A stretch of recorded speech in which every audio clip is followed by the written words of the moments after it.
Oh god!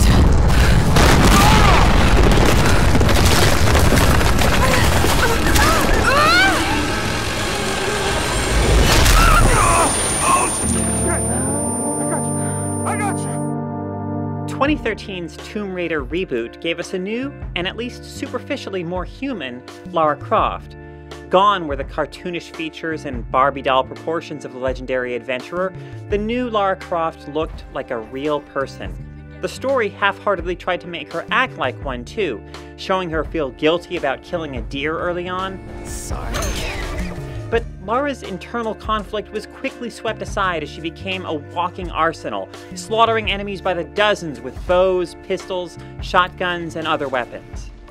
The first teaser trailer for the sequel, Rise of the Tomb Raider, showed a seemingly troubled Lara in a therapist's office. I think we're making progress in these sessions. You say the flashbacks have stopped. This is excellent improvement. So I hoped that this game might be that rare blockbuster action-adventure that at least takes violence somewhat seriously. Keep running! Go!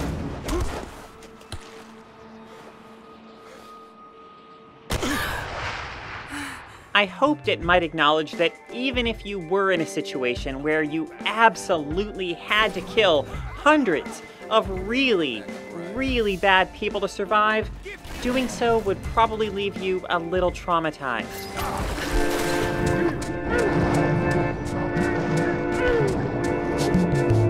But Rise of the Tomb Raider doesn't do that. I won't spoil exactly how the therapist actually figures into the story, but I will say that it's not in a way that suggests Lara might actually benefit from therapy after everything she's been through. In fact, there's a remarkable dissonance between Lara's attitudes in the story and the experience of playing the game. When she's asked about it, Lara asserts that she did not enjoy all the killing she did in the first game. She did it because she had no choice. You killed those men back there. I killed them to survive. I suspect you did too. But she also doesn't seem troubled about it. And of course, a ton of games put their protagonists in similarly absurd kill or be killed situations that provide an excuse for lots of gunplay. Naughty Dog's Uncharted games, for instance.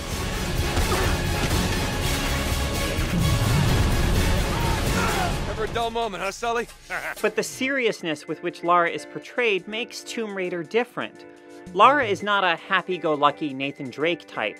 Drake shoots his way through his adventures with a wink and a smile, and he has a wisecrack for every occasion. Admit it. You love all this as much as I do. Hold this! Oh, crap! We're meant to see Lara as a survivor, a person with deep, real emotions who doesn't relish violence but does what needs to be done. I wish this pain wasn't so familiar. Like looking an old enemy in the eye. It wants to take me down. It wants me to just lie down and die. But I won't. I can't. But meanwhile, the game revels in violence. It celebrates your marksmanship every time you shoot someone in the head. Blasts from your shotgun can send enemies flying. It all feels powerful and satisfying. Playing as Lara, you don't feel like someone desperately fighting just to survive. You feel like someone who is very, very good at killing people and doesn't hesitate to do it. The game just doesn't want to acknowledge that Lara clearly enjoys it.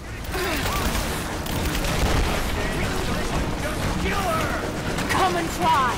Come on! And the disconnect between the narrative portrayal of Lara as someone who feels things deeply and doesn't enjoy violence at all, and the gameplay's attempts to make violence as fun and explosive as possible is really jarring. Despite what she says, Lara does have a choice, and she chooses to put herself in this position. The invaders took many of my people prisoner. You should leave this place before it's too late. I can't do that.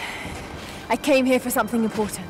The game expects us to believe that she views her actions as some sort of grim necessity, all the while wanting us to have a blast as it continually introduces new tools and new skills that give us exciting new ways to kill people. The people you're killing in this game are an ancient, violent sect called Trinity, with designs on controlling humanity. The story is predictable and derivative. We age, we decay, we die.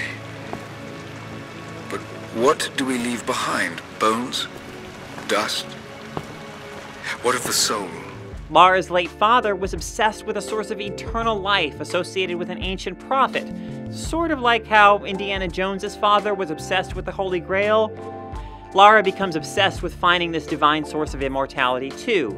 It's all very familiar, standard adventure story stuff. I found this symbol in the tomb. I knew I'd seen it before. It was driving me insane. That's when it hit me. I saw it here, in one of Dad's books. Trinity has big, evil helicopters and lots of mercenary dudes. No mercenary ladies, though, unfortunately. And like Lara, Trinity will stop at nothing to find the divine source. Where is the divine source? Tell me! Stop! But Lara's obsessive quest for it is good because she's a good person, and Trinity's obsessive quest for it is bad because they're bad people. I really wanted a villain at some point to say to Lara, "We're not so different, you and I." Because in this case, it's absolutely true. The game encourages us to hate Trinity by showing them killing innocent people, which in turn makes us feel good about killing them, but the game never encourages us to consider the morality of what Lara is doing by choosing to be here and kill all these people herself. Cover me! Take down covering fire! You and me! And that's too bad.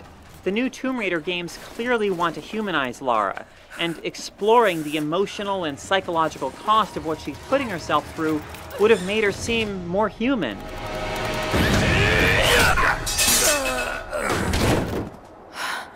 We seem to be making a habit of saving each other. Thanks. I'm glad you're okay. Is that the way through? Still, there are some improvements in the way Lara is presented in Rise of the Tomb Raider. By default, she now wears clothing that's much more appropriate for the harsh elements that she finds herself in than she did in the previous game. And while Tomb Raider seemed to take an almost sadistic pleasure in making Lara suffer and putting that suffering on display with grisly death animations and excruciating injuries she sustains, Rise of the Tomb Raider doesn't delight in torturing Lara or impaling her on things. Rise of the Tomb Raider is exactly what you'd expect it to be. It's competent and thoroughly unsurprising. There are plenty of environmental puzzles and plenty of sequences in which everything is collapsing all around you as you run, jump, or climb for your life.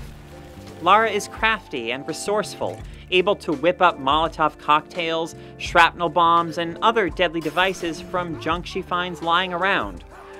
Enemies are smart enough to try to flank you and flush you out when you're hiding, and you can try to be sneaky or just go in guns blazing. Oh, and the camera really doesn't deal well with close combat in tight spots. Let's go! The world of Rise of the Tomb Raider is beautiful, and I enjoyed those moments in which I felt like I was just exploring and discovering the world for the sheer beauty and enjoyment of it. I love the experience of coming around corners or climbing up ledges to behold some breathtaking new landscape. But that beautiful world is constantly reduced to being just a source of stuff to collect. There's just so much stuff to collect in this game. You switch to survival instincts, look for the things that glow, and grab them.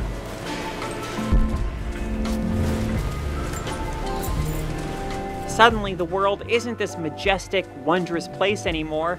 Rather, it's a place full of little golden things you can snag for your own personal gain. The world exists just for you to plunder. There are moments in Rise of the Tomb Raider when you're solving a puzzle involving some ancient contraption, or studying ancient murals, or traversing the environment, or taking in the view. And in these moments, I admired Lara's skill and resolve. I'd like to go on more adventures with her. I just think she has a few issues she needs to deal with first.